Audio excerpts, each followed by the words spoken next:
Okay, sometimes when my mind starts to go, it has a hard time shutting off. This is going to be a little bit of a movie connection with crystals for everybody and how they've been telling us a lot of information in movies.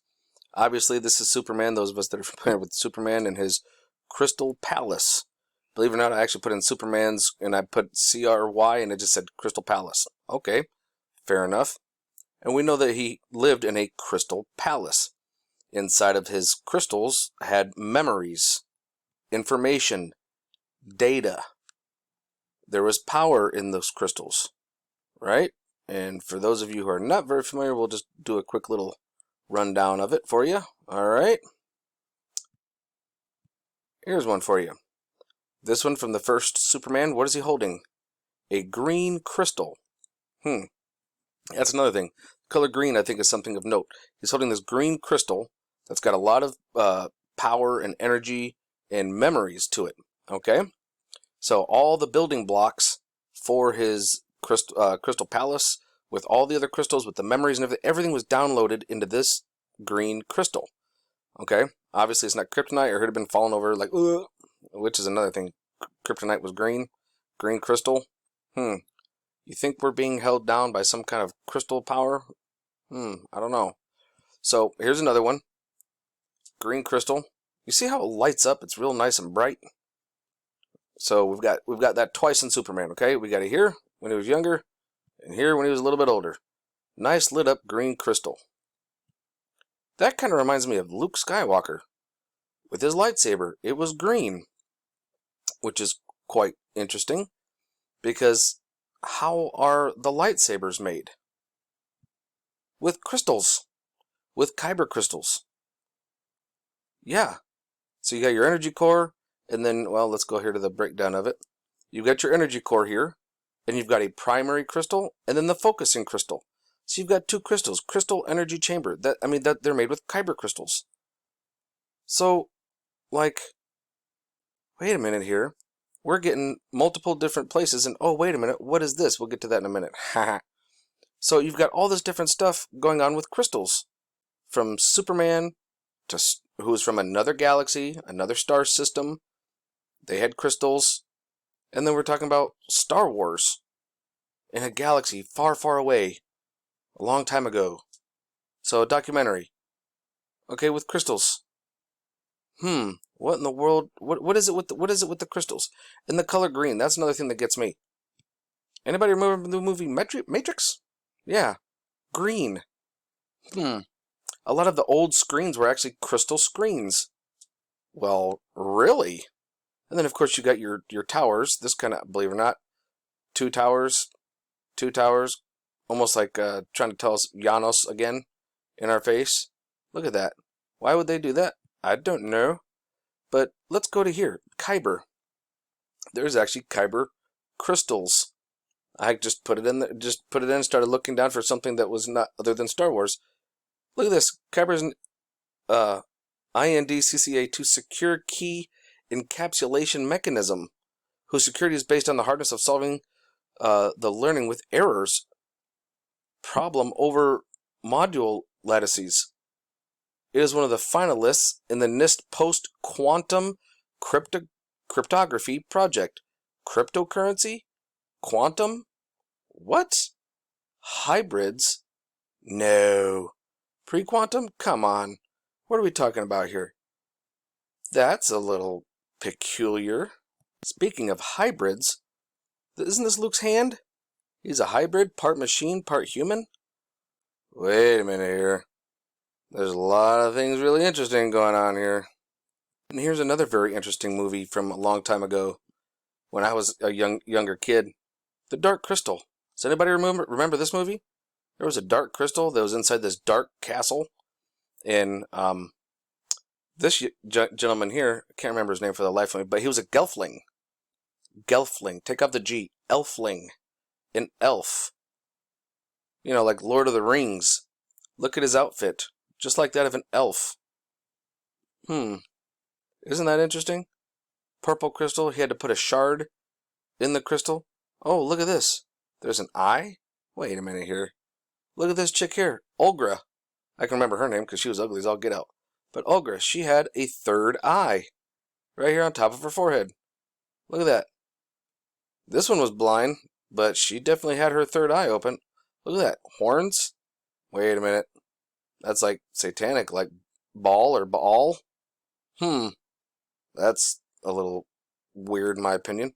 But what happens in this movie with the Dark Crystal? He puts the shard on there and they end up joining together, right? The bad guys and the good guys. But check this out. You've got Olga, all of that, and so you've got here the chamber, and there's a triangle on the ground. And look here. Here's an upside down triangle. As above, so below. He looks just like a doggone elf. Here's another triangle encapsulated inside of a circle. So is the big one encapsulated in a circle. Wait a minute here. Circles, elves, crystals. What in the fragnog is happening here? Now, here's one of the other things for those of us that are familiar with the movie. What do they do underground, under the castle? Does anybody remember? How many of us are familiar with adrenochrome? Where's it at? I know I've seen it in here. Oh, hang on a second. They used a different crystal to drain the essence of the little beings, to drain their essence. And then what would happen when the bad ones would drink it? They would get younger skin, they'd feel more vibrant. Adrenochrome? They were trying to tell us about this a long time ago. But then what happened when the bad guys and the good guys, now this is what's crazy, the good guys, all peaceful and loving and in harmony with everything, they joined up and met with their counterpart, which was the evil. And what happened to the castle? Anybody remember? It turned into a crystal castle. Now, what in the world? What other stories that we actually know of that so many of us know actually exist? What would that remind us of? It always brings us back to thinking about Atlantis with crystals, elves, elf-like individuals like Atlanteans, and we think of Atlanteans looking like elves, some mythical creatures of some sort, in crystal palaces and crystals everywhere. Well, how does this all come together? Well, crystals are energy, and we know this for a fact. Quartz crystals is what is the most commonly known crystal to house energy. We've been using this stuff for decades. Biggest example, quartz watches. That's right, quartz watches. They've been around for decades. Look at this, quartz clock. Quartz clocks and quartz watches are timepieces that use an electric oscillator regulated by a quartz crystal to keep time. This crystal oscillator creates a signal with very precise frequency, so that quartz clocks and watches are at least an order of magnitude more accurate than mechanical clocks. What? Are you kidding me? Here's another one. Piezoelectric igniter for a lighter. It's literally the lighters that you buy in the store where you hold the little button up and you click it with your finger and it goes click and you get that little spark. Quartz is a durable material and is hardly affected when it is struck by the small spring-loaded hammer. At the same time, this process creates enough energy to produce a spark. Unlike flint, quartz can be struck thousands of times without showing much wear at all. For frequent use, these lighters provide the most efficient and effective option. Just like with a watch, what happens is the spring actually comes down and it puts compression on the quartz. And when it does that, it creates electricity. So the spring kind of comes down, puts pressure on it, it releases the electricity, and then it releases and then comes down, so it's consistent. So every time that spring comes down and rotates, every second, choop, choop, it keeps the time on it. That's how they work. It's crazy that people don't really fathom the power of crystals. Thumb drives. That's another one.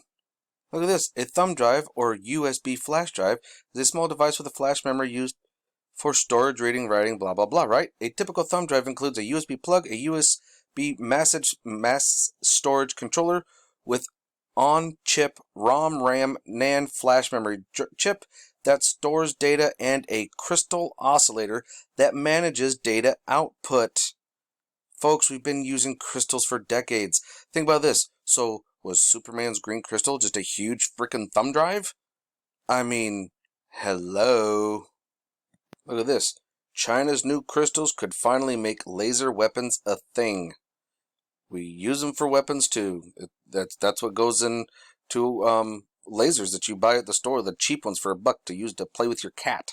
There's lasers, or those lasers have crystals in them, small crystals. That's right, folks. We use them all the time and we don't even realize it. Point of the story is, look at all the stuff that we use for crystals. I mean, crystal chandeliers. This looks like a crystal ashtray. Crystal bowls, crystal glasses, goblets, rings. All kinds of stuff are made of crystal. Crystal's been around for a long time. We've been using crystals, folks. I mean, a crystal lamp? What? That's actually kind of a new one to me, but doesn't surprise me. Crystals are everywhere. They're in everything. And I do mean everything.